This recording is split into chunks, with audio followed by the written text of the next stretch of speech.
Welcome to the pool of science.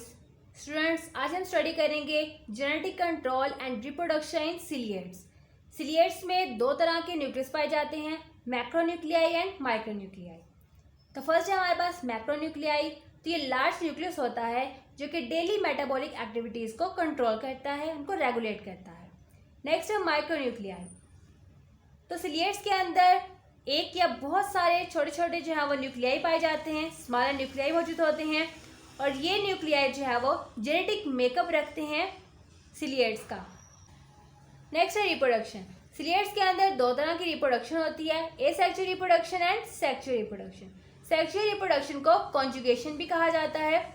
तो पहले हम स्टडी करेंगे एसेक्सुअल रिप्रोडक्शन को और उसके बाद हम कॉन्जुगेशन की तरफ जाएंगे।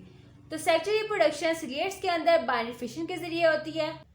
तो बाइनरी फिशन होती है कि एक सेल जो है दरमियान से कॉन्स्ट्रिक्ट होके दो सेल बना देता है, तो इसे कहते हैं बाइनरी फिशन।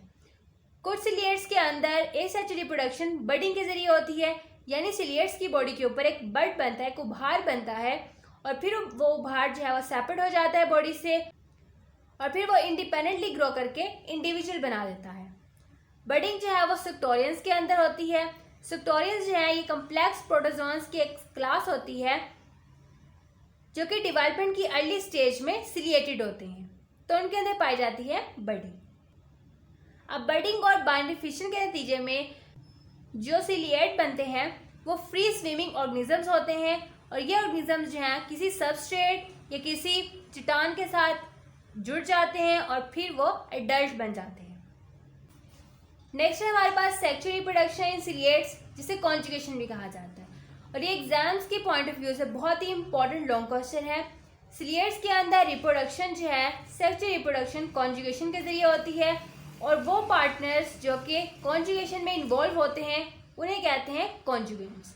सिलिएट्स की बहुत सी स्पीशी के अंदर बहुत सी मेटिंग टाइप्स जो है वो पाई जाती हैं। तमाम मेटिंग टाइप्स में सिलिएट्स जो है वो म्यूचुअली कंपैटिबल नहीं होते, यानी एक जैसे नहीं होते, एक दूसरे से बिल्कुल मुख्तलिफ होते हैं। अब नेक्स्ट है कॉन्जुगेशन किन किन स्टेप से होती है। तो सबसे पहले दो सिलिएट्स जो हैं वो रैंडमली एक दूसरे के साथ कांटेक्ट में आते हैं। तो जब वो कांटेक्ट में आते हैं स्टिकी सिक्रीशंस सिक्रीट करते हैं, और ये सिक्रीशंस जो हैं दोनों कॉन्जुगेंट्स को आपस में जोड़ देती है। प्लाज्मा मेम्ब्रेन जो है सिलिएट्स की वो फ्यूज हो जाती है, और ये काफ़ी घंटों तक जो है वो फ्यूज रहती है। मैक्रोन्यूक्लियस जो है जेनेटिक एक्सचेंज में इन्वॉल्व नहीं होता, तो ये आहिस्ता आहिस्ता डिसअपियर हो जाता है, और बाकी रह जाता है माइक्रोन्यूक्लियाई। माइक्रोन्यूक्लियाई में मियोसिस होती है और 4 हैप्लॉइड प्रोन्यूक्लियाई बनते हैं, जिनमें से 3 प्रोन्यूक्लियाई जो है वो हर कॉन्जुगेंट्स में से डिजेनरेट हो जाते हैं, ख़त्म हो जाते हैं, और रिमेनिंग रह जाता है एक प्रोन्यूक्लियाई। अब इस एक प्रोन्यूक्लियाई में माइटोसिस होती है, और हर कॉन्जुगेंट में फिर से दो प्रोन्यूक्लियाई जो है वो डिवेल्प हो जाते हैं। एक होता है मेल प्रोन्यूक्लियाई और दूसरा होता है फीमेल प्रोन्यूक्लियाई। अब कॉन्जुगेंट्स जो हैं प्रोन्यूक्लियाई को एक्सचेंज करते हैं फर्टिलाइजेशन के लिए, फिर प्रोन्यूक्लियाई आपस में फ्यूज हो जाते हैं हर कॉन्जुगेंट के अंदर, और तब बन जाता है सिनकैरियन या फिर जाइगोट। जब जाइगोट बन जाता है तो कॉन्जुगेंट्स जो है वो एक दूसरे से सेपरेट हो जाते हैं, और तब इन्हें कहा जाता है एक्स कॉन्जुगेंट्स। हर एक्स कॉन्जुगेंट जो है वो उसके अंदर फर्दर 3 न्यूक्लियर डिवीजन्स होती हैं, और 8 डॉटर न्यूक्लियाई जो है वो हर एक्स कॉन्जुगेंट में बन जाते हैं, जिनमें से 4 मैक्रोन्यूक्लियाई होते हैं और 4 माइक्रोन्यूक्लियाई होते हैं। तो 3 माइक्रोन्यूक्लियाई जो है वो डिसइंटीग्रेट हो जाते हैं, ख़त्म हो जाते हैं, तो हर एक्स कॉन्जुगेंट के पास 4 मैक्रोन्यूक्लियाई और 1 माइक्रोन्यूक्लियाई जो है वो मौजूद होता है। उसके बाद एक्स कॉन्जुगेट जो है फर्दर डिवाइड होता है और 2 डॉटर सेल बनाता है। हर डॉटर सेल के पास 2 मैक्रोन्यूक्लियाई और 1 माइक्रोन्यूक्लियाई जो है वो मौजूद होता है। उसके बाद माइक्रोन्यूक्लियाई जो है फर्दर डिवाइड करता है, और 2 माइक्रोन्यूक्लियाई जो है वो डिवेल्प हो जाते हैं। तो हर डॉटर सेल जो है वो फर्दर डिवाइड करके 2 और डॉटर सेल बनाता है, और इस तरह हर कॉन्जुगेंट के पास 1 मैक्रोन्यूक्लियाई और 1 माइक्रोन्यूक्लियाई मौजूद होता है। इस तरह हर कॉन्जुगेंट 4 पैरामेशियम जो है वो फर्दर बनाता है। थ्योरी से आपको इतना समझ में नहीं आया होगा, तो डायग्राम से आप देख लें। तो ये 2 पैरामेशियम हैं, पैरामेशियम के ऊपर आपको पता है सिलिया होते हैं, तो ये क्या है, सिलिएट्स हैं। तो दो पैरामेशियम रैंडमली एक दूसरे के साथ कांटेक्ट में आते हैं, और जब ये कांटेक्ट में आते हैं तो इनकी जो वाल है वो स्टिकी सिक्रीशन सिक्रीट करती है, तो ये दोनों आपस में जुड़ जाते हैं और ये काफ़ी घंटों तक जुड़े रहते हैं। पैरामेशियम में होता है एक मैक्रोमोलिक्यूल और एक माइक्रोमोलिक्यूल। अब यहाँ पे ये जुड़ गए हैं, इनका मैक्रोमोलिक्यूल जो है वो फर्दर इन्वॉल्व नहीं होता जेनेटिक एक्सचेंज में, तो मैक्रोमोलिक्यूल जो है वो डिसइंटीग्रेट हो जाएगा, ख़त्म हो जाएगा। तो अब पैरामेशियम के अंदर जो है वो सिर्फ रह गया माइक्रोमोलिक्यूल, और वाल जो है इनकी फ्यूज़ हो गई, तो ये बन गया साइटोप्लाज्मिक ब्रिज। अब माइक्रोन्यूक्लियाई, दोनों के जो माइक्रोन्यूक्लियाई हैं इनमें होगी मियोसिस और 4 हैप्लॉइड प्रोन्यूक्लियाई बन जाएंगे। इनमें से 3 जो हैप्लॉइड प्रोन्यूक्लियाई हैं वो डिसइंटीग्रेट हो जाएंगे, ख़त्म हो जाएंगे, और एक प्रोन्यूक्लियाई जो है वो रह जाएगा। अब इन एक प्रोन्यूक्लियाई में माइटोसिस होगी और दो न्यूक्लियाई जो है वो डिवेल्प हो जाएंगे। एक होगा मेल प्रोन्यूक्लियाई और दूसरा होगा फीमेल प्रोन्यूक्लियाई। इसी तरह इसके अंदर भी एक मेल प्रोन्यूक्लियाई और दूसरा फीमेल प्रोन्यूक्लियाई। अब ये दोनों जो है वो एक्सचेंज होंगे, तो ये इस तरह जो है एक्सचेंज होंगे। फीमेल जो है इसकी तरफ आ जाएगा और ये वाला मेल जो है इसकी तरफ चला जाएगा। तो इस तरह जो है इनके न्यूक्लियाई एक्सचेंज होंगे और फिर इनके अंदर फ्यूजन होगी, और फ्यूजन से बन जाएगा सिनकैरियोन, ये जाइगोट।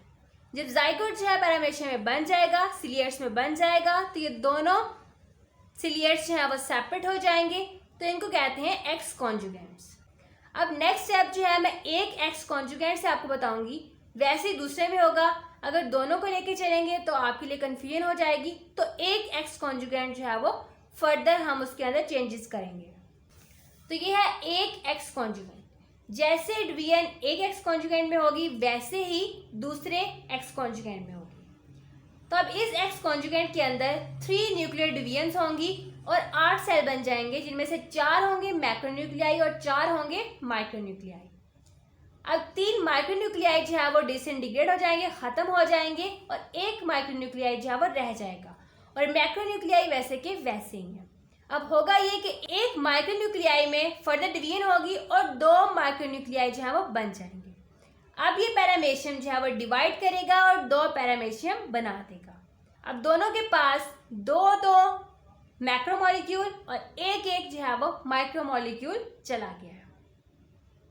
इसी तरह अब ये जो माइक्रोमोलिक्यूल है ये फर्दर डिवाइड करेगा और 2 माइक्रोन्यूक्लियाई में बन जाएंगे। मैक्रोन्यूक्लियाई एज इट इज वैसे के वैसे रहेंगे, इनके अंदर कोई चेंज नहीं आएगा। उसके बाद एक पैरामेशियम जो है जिसके पास डिवीजन के बाद 2 माइक्रोमोलिक्यूल और 2 मैक्रोमोलिक्यूल मौजूद होंगे, ये फर्दर जो है वो डिवाइड करेगा और 2 पैरामेशियम बनाएगा, और हर पैरामेशियम के बाद एक मैक्रोमोलिक्यूल और एक माइक्रोमोलिक्यूल मौजूद होगा। इसी तरह जो दूसरा पैरामेशियम है माइक्रोमोलिक्यूल डिवाइड करके 2 माइक्रोमोलिक्यूल बनाएगा, और फिर पैरामेशियम जो है वो डिवाइड करके 2 पैरामेशियम बनाएगा, और हर पैरामेशियम के पास एक मैक्रोमोलिक्यूल और एक माइक्रोमोलिक्यूल मौजूद होगा। तो इस तरह एक एक्स कॉन्जुगेंट से 4 पैरामेशियम प्रोड्यूस होते हैं। तो 2 एक्स कॉन्जुगेंट से 8 पैरामेशियम जो है वो डिवेल्प होंगे। आई होप आपको समझ में आ गया होगा। नेक्स्ट है हमारे पास सिम्बायोटिक सिलिएट्स। तो बहुत से सिलिएट्स जो है वो फ्री लिविंग होते हैं, यानी किसी चीज़ के साथ जुड़े हुए नहीं होते, फ्रीली मूव करते हैं। कुछ सिम्बायोटिक सिलिएट्स जो है वो कमेंसालिस्टिक होते हैं, यानी एक को फ़ायदा पहुंचता है और दूसरे को कोई नुकसान नहीं पहुंचता और ना ही उसको फ़ायदा पहुंचता है। और कुछ सिम्बायोटिक सिलिएट्स जो है वो म्यूचुअलिस्टिक होते हैं, यानी दोनों को ही जो है बेनिफिट पहुँचता है। और कुछ सिम्बायोटिक सिलिएट्स पैरासाइटिक होते हैं, यानी ये किसी और लिविंग ऑर्गेनिज्म के ऊपर डिवेल्प करते हैं और उसी से जो है वो न्यूट्रिएंट्स देते हैं, और एक को नुकसान होता है और दूसरे को फ़ायदा होता है। तो इसमें है ब्लेंटिडियम कोलाई। ये इंपॉर्टेंट पैरासाइटिक सिलिएट्स है। ये ह्यूमन्स, पिग्स और अदर मैमल्स की लार्ज इंटेस्टाइन में रहता है, और ये सिलियरी फीडर है, यानी सिलिया के ज़रिए जो है सिलिया की मूवमेंट से फूड को अपने करीब लेके आता है और फिर उसको इंजेस्ट करता है। समटाइम ये प्रोटीलाइटिक एंजाइम जो है सिक्रीट करता है ताकि होस्ट की एपिथेलियम लेयर को डाइजेस्ट कर सके, और बदले में ये उस होस्ट में काज करता है फ्लास शेप अल्सर।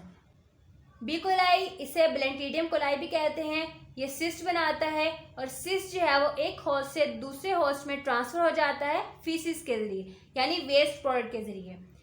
और बी कोलाई जो है वर्ल्ड वाइड डिस्ट्रीब्यूटेड है, पूरी दुनिया में ये पाया जाता है और मोस्ट कॉमन ये फिलीपाइन में, यानी फिलीपाइन में तो ये बहुत ही ज़्यादा पाया जाता है। सिलिएट्स की डिफरेंट स्पीशीज जो हैं वो एनिमल के हूफ्ड, यानी एनिमल के पाँव के ऊपर जो शेल होता है उस शेल में पाई जाती हैं और अपने होस्ट के डाइजेस्टिव प्रोसेस में हेल्प करती हैं। नेक्स्ट है हमारे पास origin of multicellularity. Multicellular life 550 million years ago पहले डिवेल्प हो चुकी थी, लेकिन उस वक्त सिर्फ 10% जो है मल्टीसेलुलर ऑर्गेनिजम्स मौजूद थे। Multicellular life pre Cambrian and Cambrian boundary में शुरू हुई थी। प्री कैम्ब्रियन कहते हैं ज़मीन का सबसे अर्लीस्ट पार्ट जब मल्टीसेलुलर लाइफ जो है वो अराइज हुई थी। साइंटिस्ट इस पीरियड को एवोल्यूशनरी एक्सप्लोजन कहते हैं कि इस पीरियड में बहुत से ऑर्गेनिज्म जो है वो इवॉल्व हुए थे। तमाम एनिमल फाइला जो है वो इसी पीरियड के दौरान डेवलप हुए थे। 15 से 20 ग्रुप जो हैं मल्टीसेलुलर ऑर्गेनिजम्स के एक्सटेंड हो चुके हैं और मल्टीसेलुलरिटी की एवोल्यूशन में कुछ पोशीदा बातें भी हैं जिनको जानने के लिए 2 हाइपोथेसिस जो हैं वो दिए गए हैं ताकि मल्टीसेलुलर ऑर्गेनिजम्स के ओरिजिन को एक्सप्लेन किया जा सके। तो एक हाइपोथेसिस है कॉलोनियल हाइपोथेसिस और दूसरा है सिंसाइटियल हाइपोथेसिस। तो कॉलोनियल हाइपोथेसिस में सेल जो है वो डिवाइड करते हैं और डिवाइडिंग सेल जो है वो हमेशा एक दूसरे के साथ ही रहते हैं और फिर वो मिलकर मल्टीसेलुलर कॉलोनीज बनाते हैं। कॉलोनीज जो हैं वो प्रोटिस्टा में मौजूद थी, जिसकी वजह से इस हाइपोथेसिस को कॉलोनियल हाइपोथेसिस कहा गया है। तो यह है प्रोटिस्टा। प्रोटिस्टा के अंदर बहुत सी डिवीजन्स हुई और मल्टीसेलुलर कॉलोनीज बन गई। नेक्स्ट है सिंसाइटियल हाइपोथेसिस। प्रोटिस्टा के साइटोप्लाज्म में प्लाज्मा मेम्ब्रेन डेवलप हुई और ये मेम्ब्रेन्स जो हैं बाद में स्मॉल मल्टीसेलुलर ऑर्गेनिजम्स में चेंज हो गई। तो ये हमारे पास लार्ज प्रोटिस्टा, तो यह इसका साइटोप्लाज्म।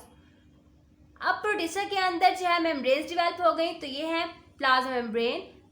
तो बाद में इन प्लाज्मा मेम्ब्रेन से एक स्मॉल मल्टीसेलुलर ऑर्गेनिजम्स की डेवलपमेंट हुई, जिसकी वजह से इस हाइपोथेसिस को सिंसाइटियल हाइपोथेसिस कहा जाता है। तो ये था हमारा आज का लेसन।